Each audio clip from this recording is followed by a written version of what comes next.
Bible की पहली किताब में दो भाइयों कैन और अबेल की कहानी है। वे एडम और ईव के बेटे थे जो सबसे पहले इंसान माने जाते हैं। कैन जो बड़ा भाई था एक किसान था और खेतों में अनाज उगाता था, जबकि एबेल एक शेपर्ड था जो भेड़ों की देखभाल करता था। एक दिन दोनों भाइयों ने भगवान को उपहार देने का निश्चय किया। एबेल ने अपनी भेड़ों का सबसे अच्छा हिस्सा चढ़ाया और भगवान उसकी भेंट से बहुत प्रसन्न हुए।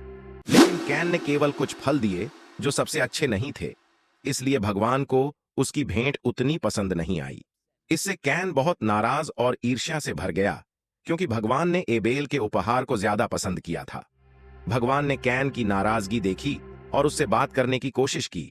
उन्होंने कहा कि अगर वह अच्छा करेगा तो उसे खुशी मिलेगी, लेकिन अगर वह बुरा करेगा तो बुरे काम उसके पीछे पड़ेंगे। फिर भी कैन के दिल में एबेल के लिए ईर्ष्या बनी रही। एक दिन जब दोनों खेत में थे, कैन का गुस्सा काबू से बाहर हो गया। उसने एक पत्थर उठाया और एबेल पर फेंक दिया, जिससे एबेल की मौत हो गई। जब भगवान ने कैन से पूछा, एबेल कहां है, तो कैन ने जवाब दिया, मुझे नहीं पता। क्या मैं अपने भाई का हमेशा ध्यान रखने वाला हूं? लेकिन भगवान को सब पता था। उन्होंने कैन से कहा कि उसने अपने भाई की हत्या की है और अब उसकी जिंदगी बहुत कठिन हो जाएगी। वह अब अनाज नहीं उगा पाएगा और उसे अपने परिवार से दूर किसी अनजान जगह पर रहना पड़ेगा।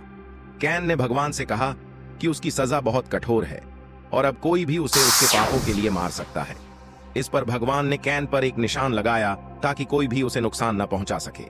इसके बाद कैन अपने परिवार से दूर नॉड नाम की जगह पर चला गया और वहां रहने लगा। कैन और एबेल की कहानी हमें बहुत कुछ सिखाती है। ये दिखाती है कि ईर्ष्या और गुस्सा हमें बहुत बुरे काम करने पर मजबूर कर सकते हैं।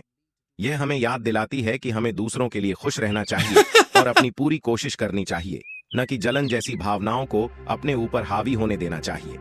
यह भी दिखाती है कि जब लोग बुरे काम करते हैं तब भी भगवान उनकी परवाह करते हैं और उन्हें सुरक्षित रखना चाहते हैं।